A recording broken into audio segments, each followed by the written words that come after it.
Então tá, meus amigos, acabou o jogo. Eu esperei um pouquinho para ver acabar o jogo do nosso adversário, o nosso rival maior, que era o Grêmio, para daí vir fazer o nosso vídeo aqui. Eu vi o final do jogo deles ali, depois do nosso, para poder vir fazer o nosso vídeo aqui. Então assim, ó, gente, o Inter, não sem antes pedir pro pessoal, dê o like, se inscrevam no canal do velhinho aqui, tá? Se inscrevam e comentem também, tá? Então assim, ó, o Inter saiu jogando com Antony, Vitão, Mercado e Juninho, Aguirre, Bernabé, Thiago Maia, Bruno Henrique e Alan Patrick. E na frente, Vitinho e Carboneiro. Nós jogamos no 3-5-2. E aí eu vou dizer uma coisa para vocês. Hoje Bernabé foi um baita jogador de novo. Por quê? Porque do meio para frente ele é um baita jogador. O problema dele é defensivamente. Mas nós, enfim, tivemos alguém no comando da nossa equipe que enxerga futebol, que conhece futebol. Por pouco tempo que ele está ali no Inter, o terceiro jogo dele, sem perder nenhum. E, infelizmente, nós temos um presidente coió, um presidente que já era para ter saído de lá. Se ele é colorado, já deveria ter dito, não, eu vou sair fora e deixar alguém que entenda de futebol vir aqui comandar esse clube. Mas ele não faz isso por quê? Porque ele acha que sabe mais que todo mundo. E ele não sabe nada de futebol. O tempo que ele demorou para tirar o Roger, quando o Roger patinou e não acontecia, ele demorou demais. E ao demorar demais, gente, ele ferrou com o nosso time. Ele ferrou com o nosso clube. A colocação do nosso time na competição podia estar lá em cima, entre 6 ou entre 8, e ele botou nós no fundo de poço que a gente estava. Mas com esse treinador novo que chegou, nós já demos uma crescida. Jogamos 3 partidas e em 3 partidas nós fizemos 5 pontos. De 9 nós fizemos 5. Antes de 9 nós fazia 2, quando fazia. Então, me desculpe, né, gente? Falar da forma que eu falo, criticar da forma que eu critico essa diretoria aí, eu acho que é porque eu entendo um pouco de futebol também. Gente, eu li a escalação e não li as alterações, né? Entrou o Vitor Gabriel no lugar do Juninho, entrou o Bruno Gomes no lugar do Thiago Maia, entrou o Ronaldo no lugar do Bruno Henrique, entrou o Romero no lugar do Vitinho e o Borré no lugar do Carboneiro. Esses aí foram os jogadores que entraram durante a partida. Agora, nós, como colorados, temos que, a partir de hoje, a partir do trabalho dessa comissão técnica que está lá no Inter hoje, trazida para nós por esse treinador que veio, pela família Dias, como todo mundo está falando, nós temos que tirar o chapéu e dizer que daqui para frente o nosso time é outro time. Olha a pegada do nosso time hoje, olha a garra do nosso time hoje. Oh, é qualquer coisa assim de emocionar nosso torcedor. Porque não tem como tu olhar o que estava acontecendo antes e ver o que o time jogou hoje, da pegada que teve, da vontade da pegada.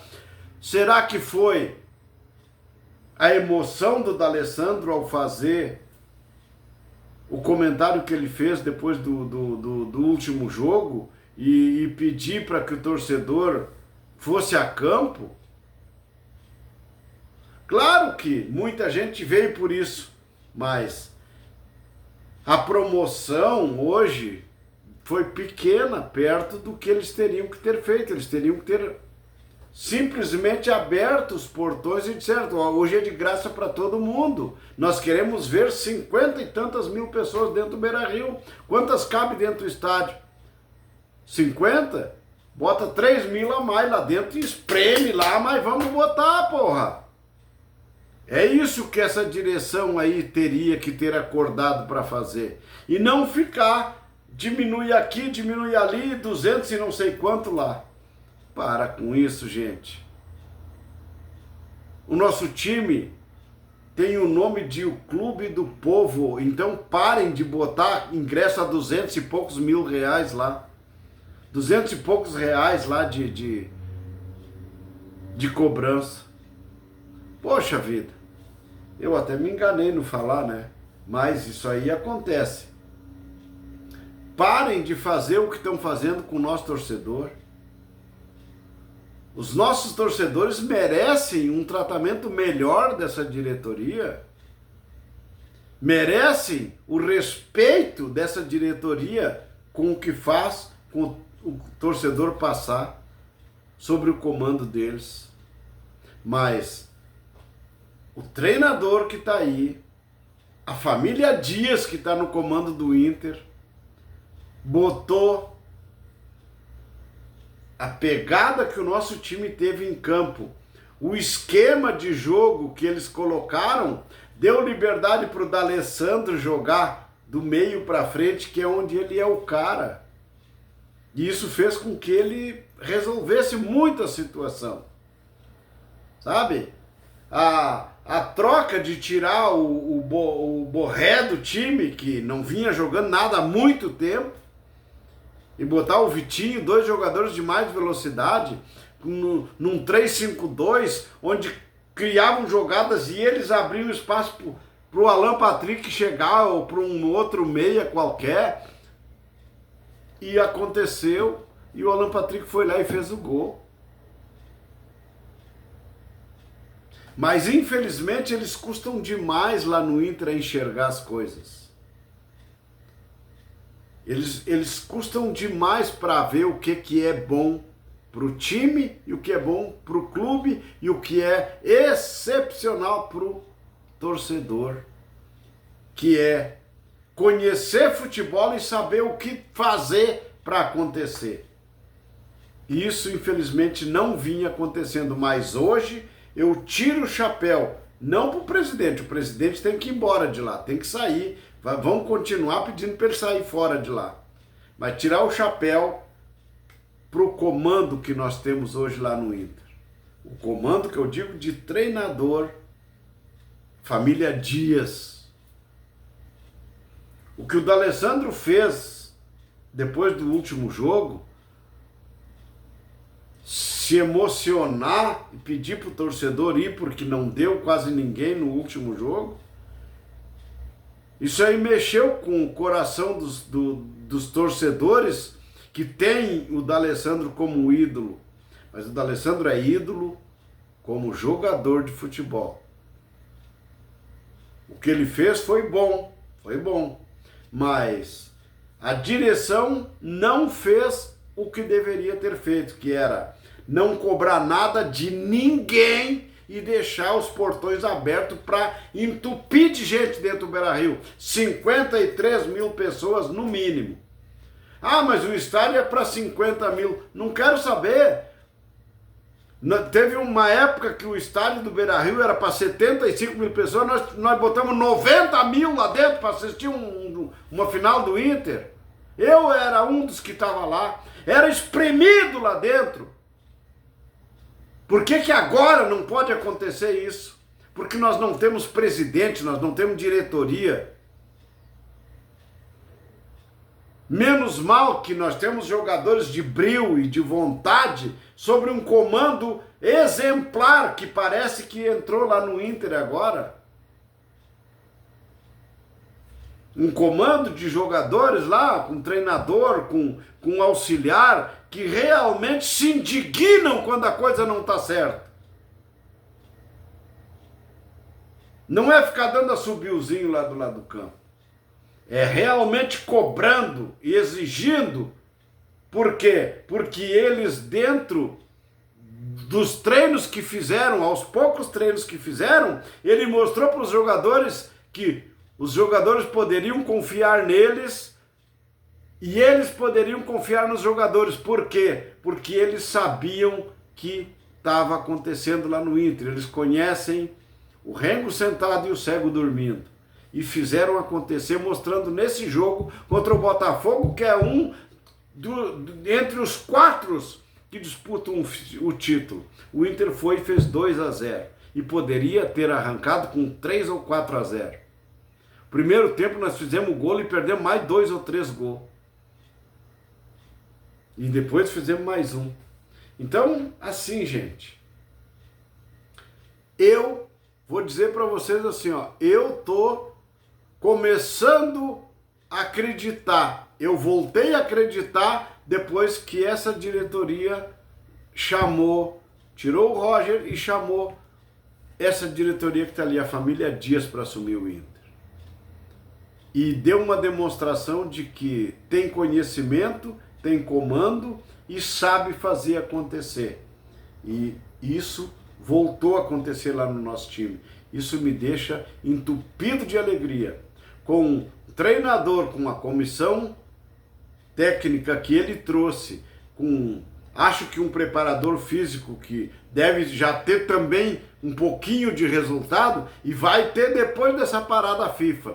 Mais resultado ainda do preparo físico dos nossos jogadores. Mas o nosso time correu muito, num campo encharcado, tendo que mostrar o que de repente antes não tinha condição de mostrar. Hoje tem. Porque tem conhecimento, cobrança e um baita treinador do lado do campo. Isso tudo faz com que eu diga para vocês, meus amigos, eu acredito que vai acontecer de nós buscarmos uma vaga, ou direta ou indiretamente, para a Libertadores da América do ano que vem. Isso me deixa entupido de alegria. E eu digo para vocês assim, ó, muito legal ter assistido o jogo da forma que nós assistimos hoje aqui. E uma das coisas que aconteceu no final do jogo do Grêmio, que, claro, que a gente, como tem a rivalidade, pode até acontecer da gente achar, mas digo uma coisa para vocês, erros de arbitragem acontecem contra o Grêmio, como aconteceu hoje, e acontece contra o Inter muitas vezes. Só que quando acontece contra o Inter, Bagé e companhia lá no programa lá do Debate Raiz, ficam achando que contra o Inter pode, contra o Grêmio não pode. Eu sou diferente. Eu acho que contra o Grêmio hoje, o Grêmio foi prejudicado. Mas, infelizmente, nós temos na mídia, assistindo aqui nos YouTube, gente ligado direto nos clubes, mas também no YouTube, mas identificado que quando é a favor deles, tudo vale. Quando é contra, nada vale. Mas eu sou diferente. O pênalti contra o Grêmio hoje, para mim, não existiu. E eles deram o pênalti e o Grêmio acabou perdendo o jogo no final. A expulsão do louco lá, que joga na zaga do Grêmio, essa aí eu até nem vou discutir, porque eu não vi, mas ele é um cara que, pra mim, se eu sou juiz, ele é expulso todo jogo. Ele faz 15, 20 faltas, agarrado, empurrando, fazendo o diabo dentro do jogo. Mas eu não vi o lance, eu não sei o que aconteceu. Os juízes temporizam, né? Mas o pênalti contra o Grêmio hoje foi sacanagem. E eu tenho que dizer, eu sou colorado, gente, muito colorado. O Grêmio é o maior rival nosso, depois é o Corinthians. Mas eu vou dizer para vocês assim, eu não gosto de ganhar jogo roubado. E não gosto de ver o grande adversário que a gente tem, que é o Grêmio, também ser prejudicado por arbitragem. E não gosto que os caras que são identificados, quando acontece contra nós, ficam lá tudo batendo palma e dizendo que foi certo, que não aconteceu o erro. Isso é sacanagem. Isso é gente suja que faz essas coisas aí. Eu não sou assim. desculpe, vou encerrar e dizer assim, eu estou feliz, muito feliz, e vou dizer para vocês assim, eu acredito que uma vaga na Libertadores, ou direta ou indireta, vai ser nossa. Valeu e até o próximo vídeo, se Deus quiser.